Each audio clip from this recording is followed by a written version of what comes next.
right, welcome back to another episode of Knicks Morning Coffee. I'm Mr. King. Y'all know my partner, Joe Cool. What's good? All right, before we get started on this, well, two things. First, one, the other night I went to the Knicks pre-Thanksgiving dinner without me with the kids, and that was good. It was Leon Rose was there. Took a picture with him. Worldwide West was there. Talked to him. Julius and Brunson was there.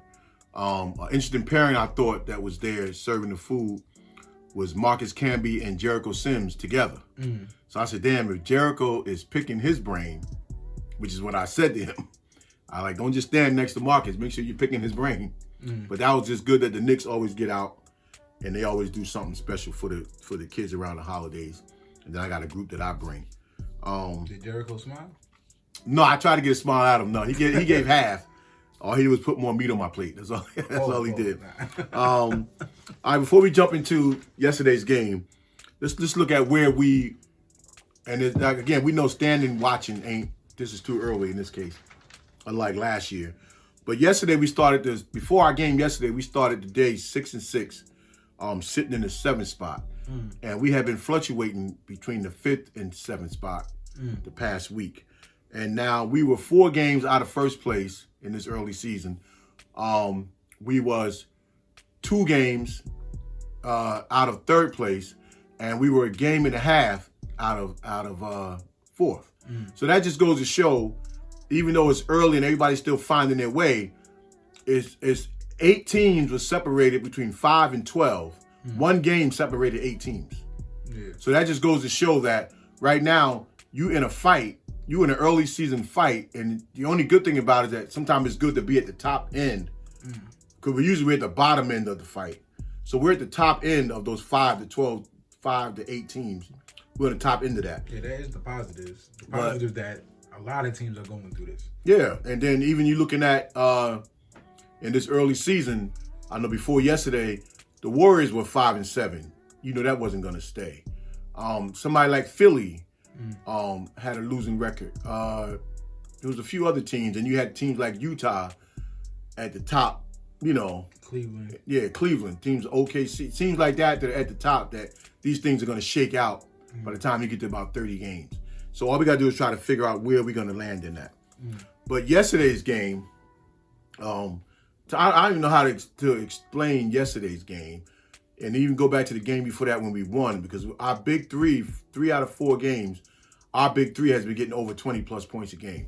But it wasn't the kind of 20 that you can hang your hat on. Like RJ had 30 the game before last. I was about to say it wasn't a 30 you could hang your hat on. Yeah, no, and Detroit. The biggest thing we said going into this for me was that if we could be consistent, if we could just be consistent, committed to the run, look at where we are. Because we were trying to establish an identity, but yet we haven't yet done that yet because we're still getting in our own way. So yesterday's game started out the same way. We were running, moving the ball, sharing the ball, getting up and down the court, hitting timely threes, and then going to the basket. And all of a sudden, we just stopped. Now, part of our depth was supposed to be next man come in, you just keep that train rolling. Before we even get to what OKC was doing, because they're playing free. They playing so free. Sometimes they got the 1 star, semi-star, but everybody's eating. Because at one point when they damn near had 60, 70 points on the board, and they had nobody over 6 points individually yet. This is how you play sometimes when you don't have a real star. Right. You just keep moving that ball. So I'm going to ask you what you thought about yesterday's game, but I just want to be able to say you was right about the 3-point shooting. That the way they was moving the ball, when Boston did it, I thought that was our game plan, was to let them shoot and not let them get into that, Jalen and them get into that thing of driving. Then we see it yesterday. Their ball was moving for their shots. And some of them were more contested, but they just still was hitting them. So how do we slow down a team, whatever our defensive game plan is, how do we slow down a team that's just hot from 3? Because they were driving and kicking. Like that's how you do it. I mean, for defense, yesterday I didn't get to watch the whole thing because when I was watching it, I was excited because we was moving the ball. I was at work. I went on break. I got to see like the end of the first quarter where we was, shining. Everybody was touching the ball and it looked really good. I said, oh yeah, we got this game. We supposed to get this game. We 6-6.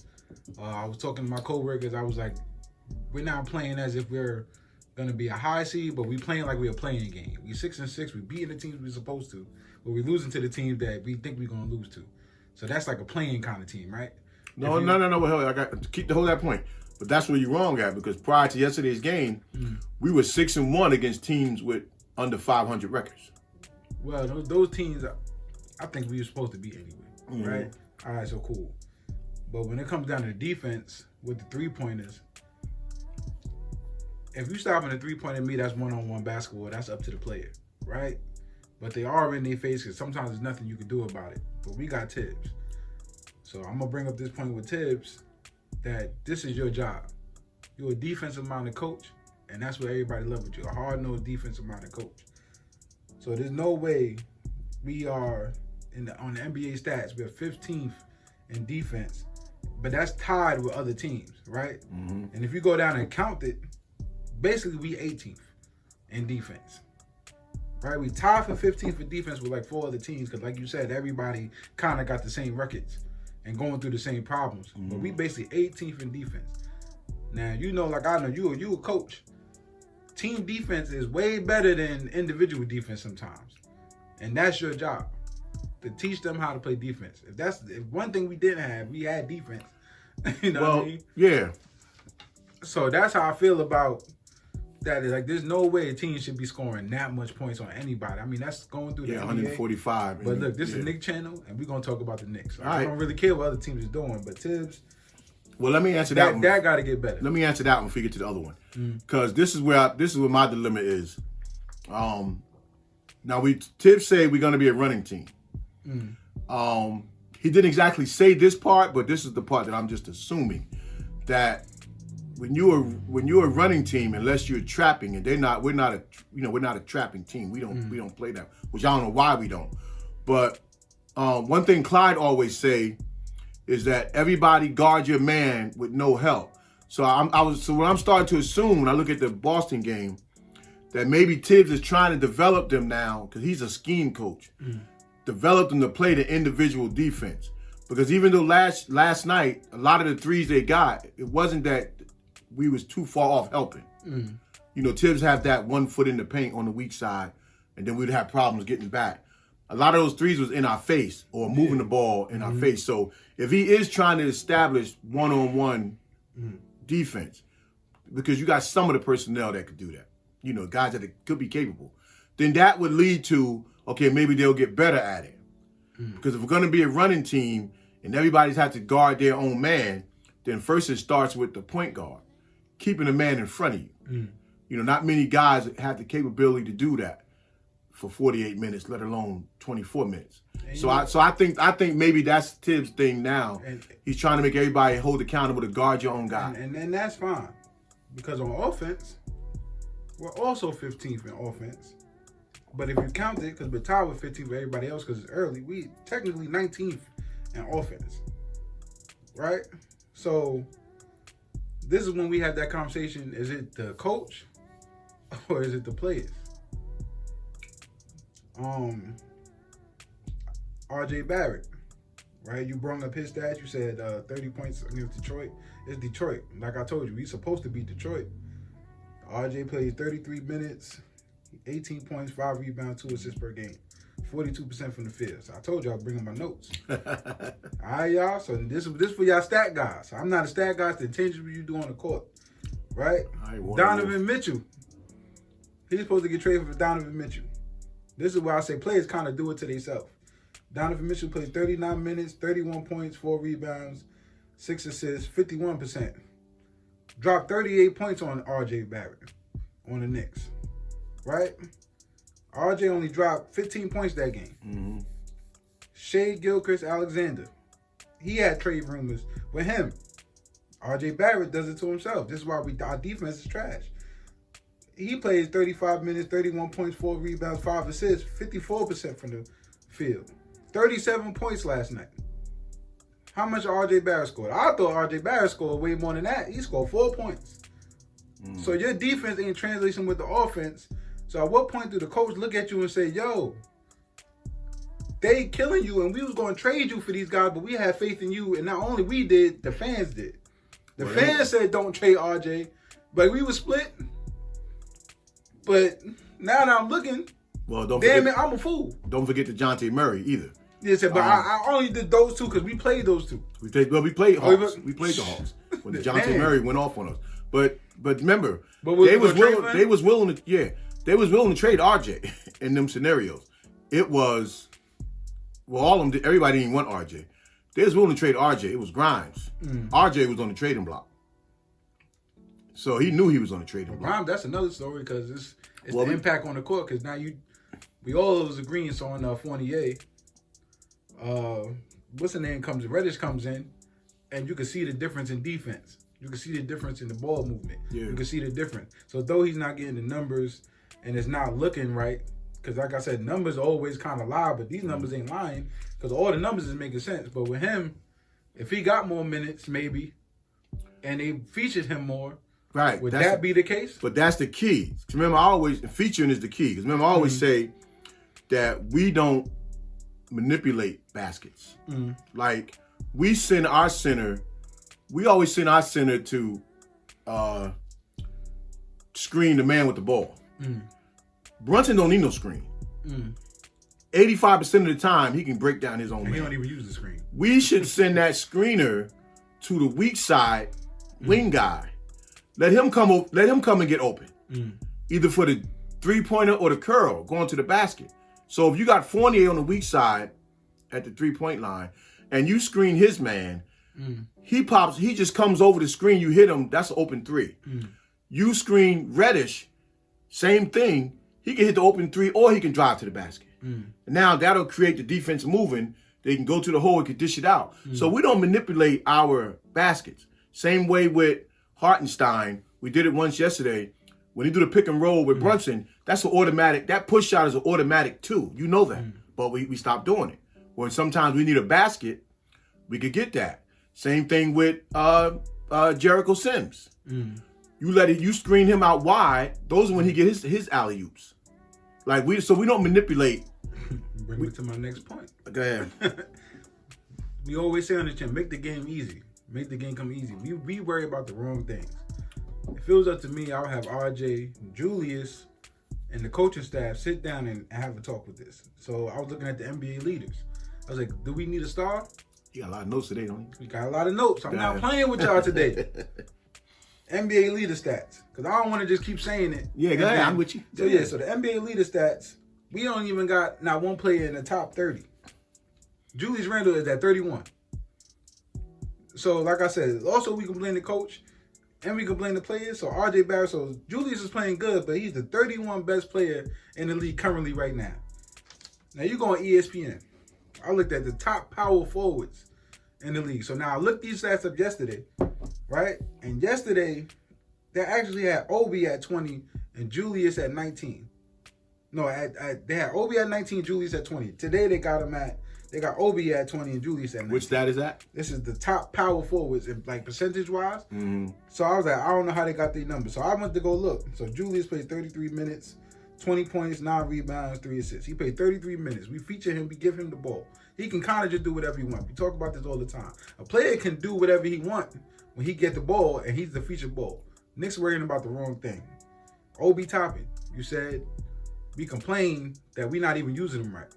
If that's all we're going to use him for, he played 17 minutes. Damn near half of what Randle plays. 10 points, 3 rebounds, 1 assist. We're not making the game easy.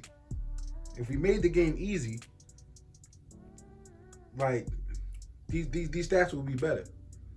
Yeah. Right? So Randall's to blame. So like, yeah, the points say, remember I said it's like open-ended like stats. Like the stats would say like he's playing good. 33 minutes, 20 points. He getting 9 rebounds, 1 more rebound. He'd be double every night. No, but we losing. Yeah, but see, but then Obi is right behind him. Why is that? Because the percentage rise. Like how they do their impact. Yeah, but their impacts on the court is not the same. If Obi, even given the minutes right now, and we want Obi to play, we see in transition what he could be. And we see his jumper's coming along. But he don't have the same impact on the court that Randall still has. Even with those numbers, Randall has a better impact on the court. The trick is, because Randall played 33 minutes last night. Because he bought into 28 and 10. That's he bought into moving the ball. 28 and 10. That's great number. 28 points, 10 rebounds. Obi played 15 minutes, 10 points, I think 2 rebounds. That got to get better, but we lost by a lot. Right, Randall rebounds for us. But like I said, I would say Randall, RJ. I even throw who else? What's the point guard? I throw him in there, and I sit the coaching staff down. Like, what y'all doing? Well, they started double. Well, first look at this. Before I said they started doubling Randall yesterday when he started going to the post. With their team with no big men, we should now you knew that they come into the game. OKC had scored 132 points 2 games in a row, so that tells you that they pushing the ball. And I also got to tell you, with nobody getting big numbers, they spreading the thing around. So to combat that, okay, we started out running. Fine. We was doing great. We was up X amount of points. Now, when we see that we're not running with them stride for stride, now let's take advantage of our height. So we should have been putting Randall down there, even fouling out the big men that they got, making it even more. Because they had a lot of points where their biggest guy on the court was 6'9", and he's a guard. So our game plan should have been changed at times to just get down there and punish him. That's when you take it back old school. And RJ's at his best when he's attacking the basket, and that's when I seen it. I'm talking about posting. That might only be one Randall. point, but posting Randall. But then he actually got to go through with the post. Well, that's what I said. You got to put him down there. Brunson should not have a better looking post game than Randall. Randall ain't got no Brunson. I mean, it's but you got to say different for guard. What I'm saying is different for guards. It shouldn't look like he's doing something different every time down the court. But that's different for guard. Guards want to be. Guards practice, they want to be big men. Big men want to be. You put Randall in that post, and you go down to him, especially in a game like yesterday. He gonna dominate. But you got to put him in there. Put him in there. You know, take him off the wing, and then dominate on those big men. Same thing yesterday with Jericho. Get him in there and just let him rim run all day long. Because they got nobody to stop that. We just don't keep doing the things that we are successful at. That's making the game made easy. Right. Randall's domination is not coming from him in the post. It's coming from them kicking it out to him on the 3, and he's actually hitting the shots. It's not like he's going down there in the post and punishing people. No, he's making it. Well, he's playing a well-rounded game without posting somebody up. That's what I'm saying. He's not punishing nobody. But that's where Tibbs come in at, though. Yeah, but that's what I'm saying. This is game plan. This what was the game plan? I sit all plan? them down and say, what are y'all trying to do? Every team we play, okay, we know we want to be a running team. And I would essentially say maybe we want to be a one-on-one defending team. But every team we play, there still should be a game plan wrinkle when we go through that walkthrough. What are we adding that they can't stop, and what are we trying to take away from them that they like to do? Those mindsets got to be in each and every game that we play because we have the personnel. If you look at what Reddish is doing, Reddish is giving us an element we ain't had on the Knicks, and I can't say how many years. A guy that can do the things he do. So we need to go in. Nobody's going to game plan for Reddish right now. So we should be taking advantage of that and putting Reddish in positions to where he can get the shot when he wants the 3, where he can get the drive when he wants to drive, where he can get the drive and kick when he wants to drive and kick. And then put him on the best defender from start to finish and just let him just lock in because he can make the transition from offense to defense. He can do that better than RJ. So put him on the top defender, locked in from the start. And that right there, I think, is where the Knicks is cursed. Because that's where I think the anxiety comes from. So not only the players that we expect the most from, because now that we see what Reddish can do and what he's capable of, I think that puts a certain level of pressure on you. When we see that Grimes, the hype was, we ain't trading him, and we going to see why, a certain level of pressure on you. And so not only that, you got to compete for now your spot to show that you are great, because you probably are great. Now them players that couldn't lose their position, is now tuning you out because they want to be that guy. Well, yeah. Plus, the injuries didn't help. Mm-hmm. So sometimes, but just make the game come easy and nobody lose their job, and that's the problem with the Knicks. I think that's the whole problem with the Knicks. Like, just play your game and you won't get traded. Well, that's how you play your game. We don't got no game plan. Because I was thinking about this yesterday. I was looking at OKC, and this was only a thought because I'm not jumping off nobody's bandwagon. But looking at OKC yesterday, I said, "Damn, what if for that particular game, if Randall and RJ was hurt, just say for that game, so they couldn't play. Now look at how we running with this team. Now we're constantly running." Because we don't have nobody to clog the middle, or we don't got nobody to go one-on-one on between RJ and Randall. So now we're constantly running, and then when we need to, then we have Brunson and Reddish to go one-on-one and do their thing. But the way we're constructed, too, if Fournier is not going to shoot his threes, as soon as he putting it on the floor. If he's not going to stretch the floor that way, and we need a little bit more of that also from Reddish, even though it's easy for you to get to the hole. But now you got to try to get to the hole, too, with the contact and the finish, not avoiding the contact just to throw it up. We got to get a full, complete game out of you. And we can have the type of running team we want to have. We just don't sustain it. Every time Fournier get the ball, I'm like, damn, I miss Alex Burke. But I like him better. I like him better than Burke because Brunson is doing what Burke did. I like Fournier better than Burke. I just want to see Fournier. We need your 3-point shooting. Like, it's crucial. You're the best shooter on our team. But we have to find a way to get you open because you feel like you're a playmaker. True. And we don't need that from you right now. You're capable, but we don't need that from you. True. Because if you're a playmaker and other teams ain't accepting it, then it's for naught. That's why you're throwing the ball away. Well, the game was easy, like you said, with the centers. If they actually use the screen for the pick and roll and actually be looking for the alley-oop, the defense now got to drop back to make the 3-point easy for you. But they don't do it. We can use the screen. The weak side screen can go anywhere. It can go to the baseline for the person over there. You know, like you get a lot of Obi in the corners, right? You could send the backdoor screen to his man. Once he gets by him, just throw the ball up. He'll take off way before he have to. Like, we put things like that in our offense. Now we are hard to stop. Now it's like a defense say, now what do you do? What do I do with this team? Because their offense now is coming from everywhere. OKC yesterday, for all the threes that they made, they was driving and kicking and moving. Everybody that got the ball drove, took the next shot, which was they have a good shot, let's move it for a better shot. And they just kept doing that the whole game. It's like whatever their assignment was, even when we fought to get back in it, when we were down 3, when we came back, they stayed to what they was doing. And we don't stay to what we doing. We don't stay to what works. And I don't know if that's, well, we know it's not all the players, it's the players and it's the coach. But again, what is your game plan for the 48 minutes? Like Tibbs goes, you can't play 40 minutes, you got to play 48 minutes. Okay, so what is your game plan for the 48 minutes? And what type of adjustments are you making? Because again, I don't know where we sit now after losing that game. I'm sure we fell more to the middle of the pack. And now this 5-game Western trip that we're going on, we're going to run up against some of the teams who aren't doing well in the West, but they're going to probably beat us, meaning the Clippers, the Utah is doing well, the Warriors, they're not doing great right now, but all that's going to change. But people find themselves when they playing the Knicks.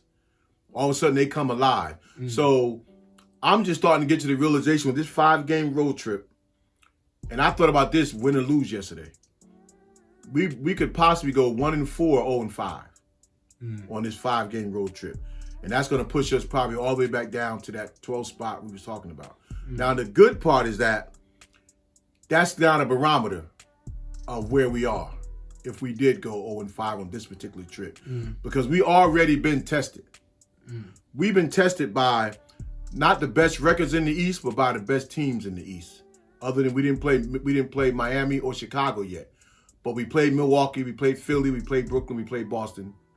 We played Cleveland. Like we played some of the best the East got to offer. Not in terms of record, but in terms of their team. And we held our own a little bit against them teams. So we've been tested.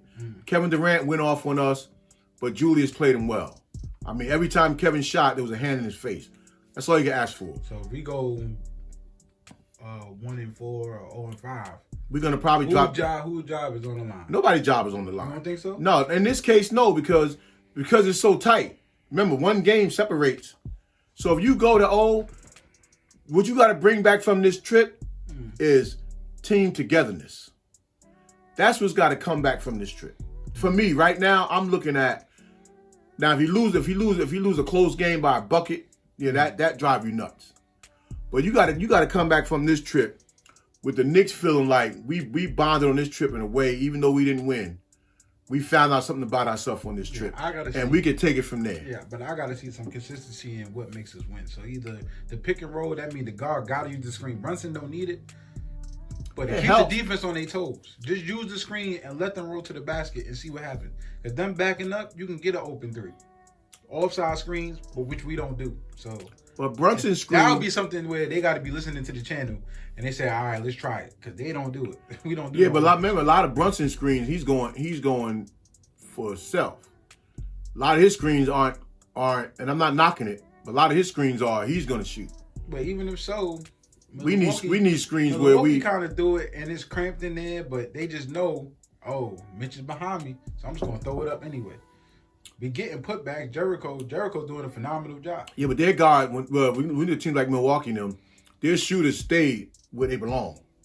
See, we got people cutting, thinking maybe they're going to get the ball, and now you don't got the 3-point shooter out there. But those are a game. That's it's a problem that could be solved though. The Knicks, we can solve our problems like that if we. I don't know what we got to trust. Now we got to trust in our team. The one thing I say, Reddish need to be in the starting lineup in depth. Like he just got to be in the starting lineup, and they got Reddish. They just got to say you can do what you want to do, and then fine tune it. It ain't even as you can see with us. It's not even about who starts. It's about who finish, because it don't what Reddish and them give us. There's times at the end of a game we could use that 3-point shot at 48 if we just made them our shooter. How about rotations though? You running. So rotations don't matter. You run it down their throat. You put there. I tell you what my team is. You think the rotation that he's doing is good? Because it seems like they're hitting shots and then they taking them out the game. No, because you taking out Rose. They got them going. Yeah, and you keep taking out Rose when Rose is doing well. And Rose has been putting it out there that he's not going to be he's not going to be the old guy to complain about minutes. He says the last thing Tibbs and the team need is somebody coming. But he's unhappy with his playing time. Now, this was interesting, too. Rose was doing well. IQ threw the ball away, right? Tibbs got mad on the sideline, but he subbed Brunson in for Rose. But IQ threw the ball away. And Rose is putting on the good face. You can always tell when somebody come out the game, if they walk fast or they run to the bench, or if they just walk to the bench slow, they unhappy with coming out. And Rose is trying to figure out, well, damn, what else do I got to do? What I'm doing is not hurting us, it's helping us. Yeah, and he can help you more if he keeps the ball when he's in the game. When he's in the game, don't let unless it's a fast break, don't let IQ bring it up. Let Rose bring it up, because IQ is a shooter. And there was a point where we could have in the third, I think it was in the third, we could have went up to make it 10, and Rose came down, just pulled a 3 and clanked it. Where that's supposed to have been a manipulation shot. The time when we got it down to 3, right? We came down, I forgot what we did, but I was like, those are when you go say, okay, I need this real basket. So we need this real basket. We're not going to bring somebody open for the 3. Okay, Brunson, you and Hartenstein, y'all run that pick and roll. Because that little push floater he got, that's automatic. So run the pick and roll, run it right at his man, so his man got to come over, hit him. So now you got to start playing chess. And we don't do that. We come down and we try to hit the home run, but it's not the guy that's supposed to take the shot to hit the home run. So we're this close to being a team that people can't beat, and then we're also this close to being a lottery team, meaning like we won't be as bad as Detroit, probably Orlando, but we'll be right there we'll be right there at the bottom.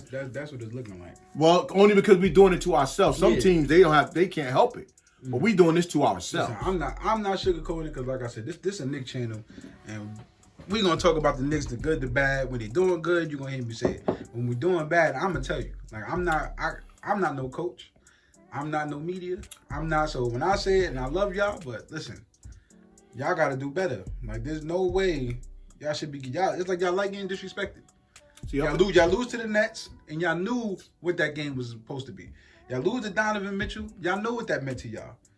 You know what I mean? Like, y'all losing to the teams that y'all know what this game. You know ESPN ain't going to talk about this, and you know Steven ain't going to talk about this. So y'all can't even if y'all was going to lose, y'all was supposed to put a beating on them or something. Y'all not even doing that. Y'all got us out there looking crazy. Tibbs, you got to do something. Well, somebody's going to say, how you score 135? That means they're not playing any defense either. We just don't stay consistent shooting. Now, until I saw the pregame show yesterday, I was starting to think in my mind that maybe the players starting to tune Tibbs out. Even though on some of them, we got 1 and 2, 3-year players. And the reason why I was starting to feel that way, because we won't stay consistent. When you worried about a coach, you don't make little silly mistakes. And we're turning the ball over now more than we did the last 3 games, more than we did the first 6, 7 combined. We starting to turn the ball over. And then it wasn't until I saw the pregame show when they was asking what type of superhero would Tibbs be. They was asking a lot of the players. And so a lot of them talked about cause I'm not into the Marvel, whoever the ones that scream, they got the loud voice that, I guess their voice cracks and whatever. But most of them said the same thing about Tibbs. So that made it seem like his sternness, his yelling it still resonates with them. Like that's what that's how the young players feel about him. So I said, well, maybe that respect factor that as a coach is still there. Yeah, nah. But see what you said? They said the voice of him screaming like that, but they ain't say like Tony Stark. So I don't know the. They didn't say the leaders. They ain't say Captain America, the one that holds the Avengers together. All right, see now. I want to know. Tell us in the comments what hero did they say? I should have just kept my damn mouth shut. What hero did they say that Tibbs was? Black Bolt. All Black Bolt did was scream. I would remember that. And Wanda, you know what she did? Killed him in 35 seconds. So that's what she did. That's what I asked for. They ain't say Doctor Strange, and he doing something in the background that we just ain't seeing. Nah, they say. But the respect factor the one that's loud is still there. Yeah, the one that's loud. Screaming out Wakanda forever. The only solution would be, and I'm not recommending that, is Johnny Bryant. Because teams now are going young, coaching-wise, and teams now are just pushing, and then I guess making the in-game adjustments. So I don't know what kind of style Johnny Bryant has, but you look at Boston, look at these other teams. Excuse me, they just getting 30-something-year-old coaches around the league, and then they just. You ever seen the Sixers? Yeah. We need Kobe Bryant. That's what we need. Well, that's what we need. I don't know what. But the Knicks. I don't want to say they in trouble. Get Patrick Ewing on the phone. I don't know. Get some. Nah, big man ain't the problem because Jericho Sims, like I said, he playing good. Like I told everybody in the beginning of the season, I'm not worried about our centers as long as they, getting better, staying out of foul trouble. Whether one gets hurt or not, next man up. You see Jericho doing what Mitch was doing in a smaller frame. You know what I mean? But that's what we said. It's only little things. It's only little adjustments that we got to make. We're very capable. Like, okay, we don't have a real post player, but we do have Randall. We don't have. Okay, I was thinking about what are some of the things that Tibbs could do since he still is the coach. Randall, top 31 player. All right, but you can't go by that though. Because you look at you trying to say like last night, Randall clearly it might not always show, but he's the best one on the floor. The Detroit game, he's the best one. He's still the best player on the floor. And if he's not the best player, he's the second, third best player on the floor. See? So there's not 30 people in the NBA that's clearly better than Randall. We can't go by those. No, you said the best player on the floor. That's cool. But like I said, I didn't write down the percentage, so you got me there. All right, but that's analytics. Analytics ain't going to win all your games. He's 37 points. 20. No, I'm talking about. No, we ain't talking about in the game. We talking about clearly though. If you're starting something, you're going to say who's the best player out here right now. Most people in the arena even if you're on the road, they're going to say Julius Randle. If you go and play Detroit and who the best, I mean, a lot of these teams, you go play Orlando or Utah, or they're going to say Julius is the best player on. Now, is he always acting like the best player on the floor? No. If you're going by 1 or 2 game analytics, but Julius has kind of bought in to, if we was to get a star and we had Julius, he kind of bought into that now, you know, of moving that ball around and sharing the wealth. So now it's up to all of us collectively. He's still going to always probably be our highest scoring guy 80% of the season because he rebounds the ball. He does all the other things that a person is supposed to do. But as far as Tibbs, the little things that he could do to still make us a playoff contender. And that's the old Pat Riley method of remember Pat Riley back with the Lakers and even with the Knicks, he had his own little type of analytical things that the players had to be worried about every time they was on the floor. So he marked their possession at all times on the floor. And it came down to how did you contribute to that last point as a player? Okay, so even if it was Brunson who scored, how did the other 4 guys contribute to that basket? So was it a rebound? Did you get the rebound that started the break? Was it a steal or was it a deflection? Was it a pass? Was it a screen? Was it the hockey assist? Was it the assist? Or was it just spreading the floor? So it's little ways now that we can measure to find out where our weak link is coming from. Every time somebody's on the floor, they have to find a way to be a contributor, even if you didn't touch the ball. What did you do to contribute to this game today and to that possession?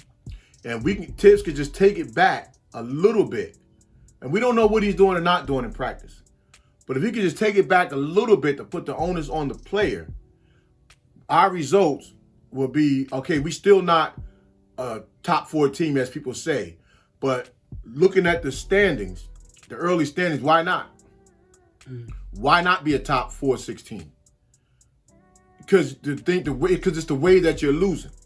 And it's the way that you're playing. It's just little simple stuff that each individual player got to account for themselves to put you right where you need to be. And so when you do make your change, if you're able to bring in a star, if you feel that's what you need, everybody knows their role. And right now, Randle is playing to where if you did bring in a star, he would make I think he would make the easy transition to being that role player. I'm saying because now it's in his mind. Last year it wasn't in his mind.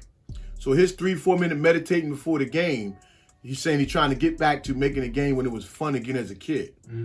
So now that leaves the door open for Reddish to shine. It leaves it open for Brunson to take control. It leaves it open for RJ to do what you got to do. Even when Obi's on the floor now, he's starting to figure the game out. The game is starting to slow down for him. So when each individual player start looking at what their worth is, and then the coach implement it, we got some things that we can look forward to this season. I don't care what nobody say that, we're not a top 4 team. You play the game that's in front of you, and you do what you're supposed to do. I just know on this West Coast trip, and hopefully we don't. I just think we're gonna fall, but I think coming out of that we're gonna find ourselves. But our schedule doesn't get any easier. We're gonna have to beat teams, not the name on the jersey. We're gonna have to beat the team. Yep. Because we got some games coming up. All right. So you got anything else you want to add? I did like them jerseys they had on. Yeah. I did. So, speaking of them jerseys, Christmas time coming. Yeah, so we're going to say, let me eat my Thanksgiving turkey first. I mean, Knicks jersey, Jets jersey, you know what I mean? All right, so just let us know what y'all think. Let us know what y'all think about Tibbs as his coach, and is he making the right adjustments? And what was that question you had? What Marvel character would Tibbs be? Oh yeah, what character would he be? What did they say he was? I don't know. Whoever screams. I'm not into Marvel, but anyway. One of those with Black Bolt. Like, comment, and subscribe to the channel. We're slowly approaching our 100th episode, and we hope that y'all will stick around and be there with us. Until next time, peace. Peace.